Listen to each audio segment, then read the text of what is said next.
Have you ever stopped to think about one of the absolute deepest ideas in human psychology, meditation, and self-awareness? It all comes down to one simple, life-changing realization. We are not our thoughts. Most of us spend our entire lives walking around completely convinced that whatever we are thinking right now, that is who we are. But the deeper truth, the one that changes everything when you finally understand it, is that thoughts are just things happening inside you. They are not actually you. Think about your body for a second. Just like your heart is naturally built to pump blood and create a heartbeat, your mind is built to constantly produce thoughts. It pumps out fear, desire, old memories, sudden anger, comparisons to other people, wild imagination, your deepest insecurities, your dreams, and your doubts. It never stops. But the one who actually notices all those thoughts passing by, that is something entirely different. That is something much deeper. Let me give you an example of how strange the mind is. 1 hour, a thought pops into your head and says that you are useless. A little while later, another thought says that you are going to be massively successful. Then a thought tells you that people do not respect you. And later still, your mind tells you that you are actually better than everyone else. These thoughts are constantly changing, every single hour of every single day. If you truly were your thoughts, your entire identity would literally change from second to second. But there is something inside of you that remains perfectly still. It is the observer. It is the quiet awareness that just watches all of these mental stories come and go. I want you to picture the sky. Imagine that your thoughts are the clouds. Sometimes those clouds are pitch black and stormy. Sometimes they are fluffy, beautiful, and peaceful. But you are not the clouds. You are the sky itself. The clouds roll in, they break apart, they change shape, and eventually they leave. But the sky is always there. It remains completely untouched by the weather. It works exactly the same way in our minds. Anger rolls in. Sadness comes. Storms of overthinking pass through. Excitement arrives. Fear casts a dark shadow. But behind all of that mental weather, something inside you is silently watching it happen. That quiet, steady awareness is the deeper you. When you finally grasp this concept, it completely shifts how you live your everyday life. Once you realize that you do not have to become every single thought your mind creates, you stop being a slave to your own brain. Think about what happens when the mind is allowed to run the show. One negative thought can ruin an otherwise perfectly beautiful day. One minor rejection completely destroys your self-confidence. One irrational fear paralyzes you and stops you from taking action. One little comparison to someone on the internet creates immense sadness. When you blindly believe every thought that passes through your head, you live trapped in a cage of your own making.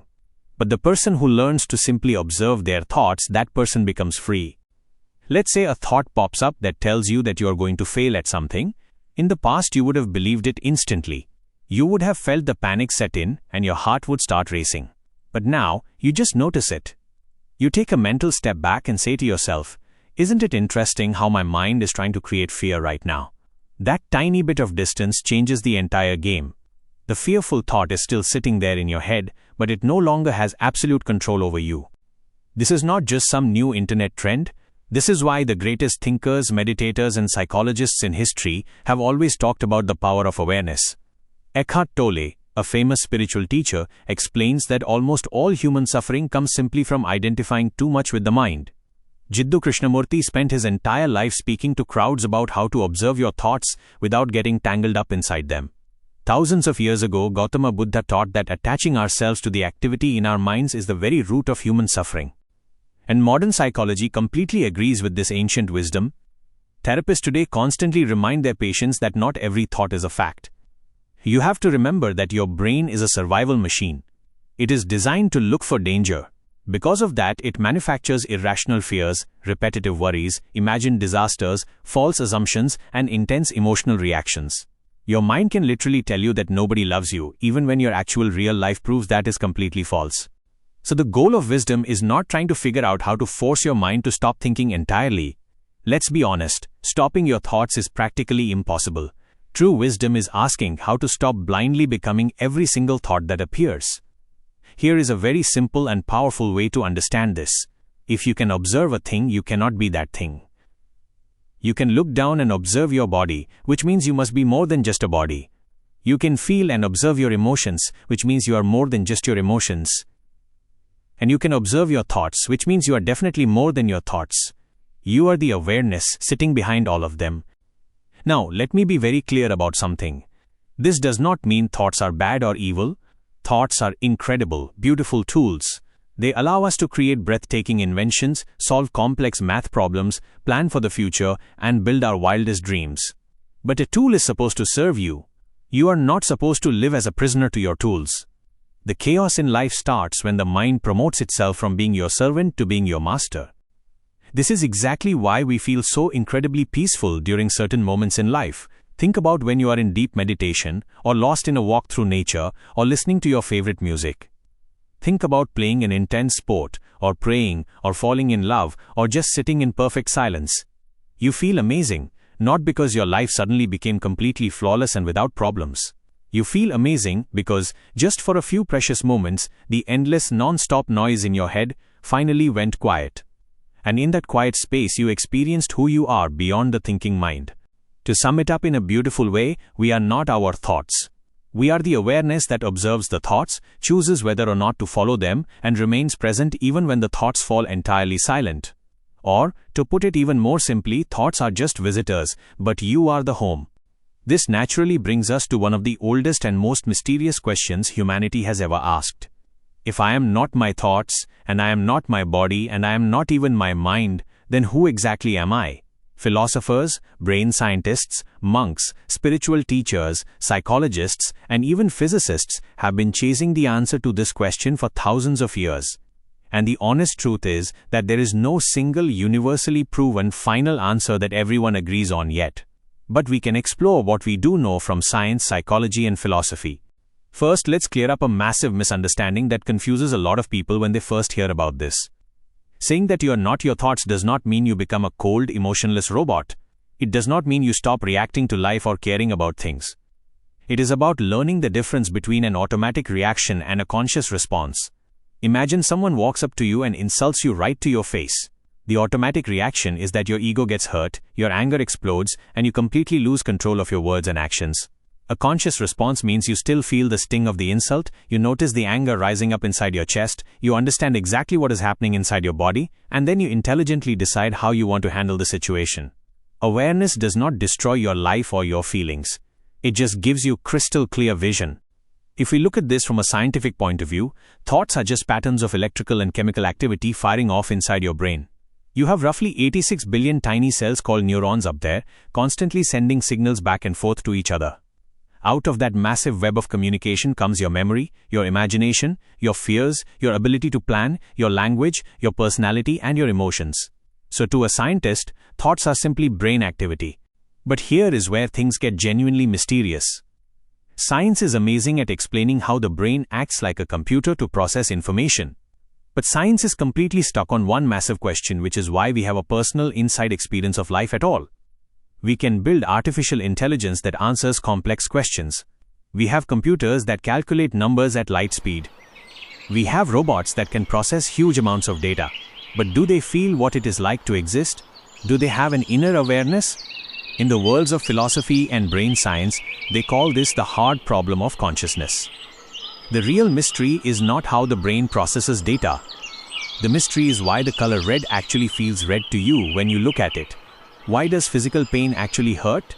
Why is there a you experiencing life in the first place, instead of just being a biological robot walking around in the dark? Science still does not fully have the answer to that. So what is this awareness we keep talking about? It is simply the ability to experience things and to know that you are experiencing them. Right now, in this exact moment, you know that you are listening to these words. You know if thoughts are popping into your head. You know if you are feeling a certain emotion, like curiosity or boredom. That deep knowing presence is what people call awareness or consciousness. But awareness is not a physical object you can hold in your hand like a chair or an apple. It is more like the open space where your life happens. Think of a massive cinema screen in a movie theater. On that screen, the movie is constantly playing and changing. Characters come and go. Huge, fiery explosions go off. Heartbreaking, tragic scenes make people cry. But no matter what happens in the movie, the physical screen itself is never actually burned by the explosions, and it is never stained by the sadness. It just silently holds the experience. Your life is the exact same way. Your thoughts change. Your emotions go up and down. Your physical body gets older.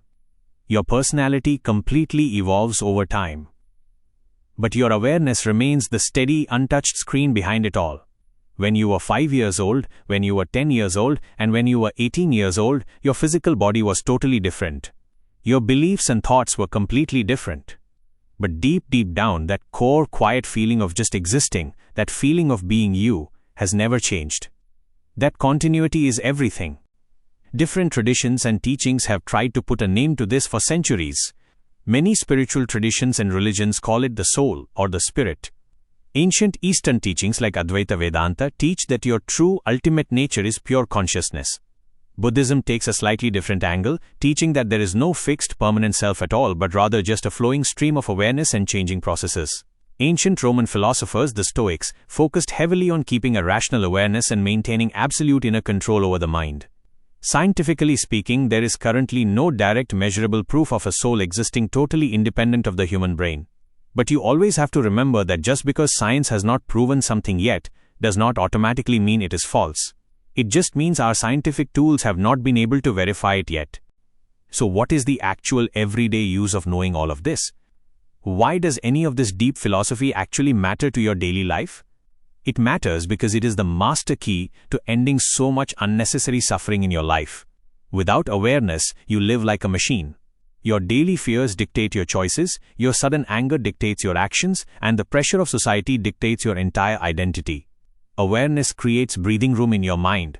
It takes you from blindly saying I am angry to calmly realizing anger is currently happening inside of me. That tiny shift in how you talk to yourself reduces mental suffering by an enormous margin. In fact, the entire foundation of modern psychology relies on this exact idea. Things like cognitive behavioral therapy, mindfulness practices, and acceptance therapies all teach one golden rule, which is that your thoughts are not always facts. Just realizing that one single idea has revolutionized how we treat mental health. But again, finding this awareness does not mean you just sit silently on a mountain and do nothing while your life falls apart. The ultimate goal is to be fully alive, incredibly active in the world, but completely clear and calm on the inside. Think of a master martial artist, an elite athlete in the zone, a steady leader in a crisis, or a laser-focused scientist. They are absolutely still thinking. They take strong action. They feel deep emotions. But they are no longer possessed and controlled by the chaotic noise of their own minds. And here we arrive at the deepest paradox of all. Our logical minds desperately want a neat, tidy, perfect answer to the question of who we exactly are. But some of the greatest minds in history realize that the self might not be a fixed object that you can put in a box and define perfectly. The philosopher Alan Watts said, "The self is much more like a flowing river than a separate solid thing." The legendary psychologist Carl Jung showed us just how much of our identity lives completely in the shadows of our unconscious mind, totally out of our direct control. The famous thinker René Descartes once said, "I think, therefore I am," trying to find absolute certainty, but later thinkers even questioned if that was entirely true. Some philosophies eventually reached this beautiful conclusion that you are not a totally separate, isolated thing cut off from the rest of the universe. You are a living, breathing process that is intimately connected to reality itself. Perhaps the deepest wisdom is not about forcing a perfect logical answer. Maybe true wisdom is simply learning how to live incredibly consciously while allowing the great mystery of life to remain a mystery.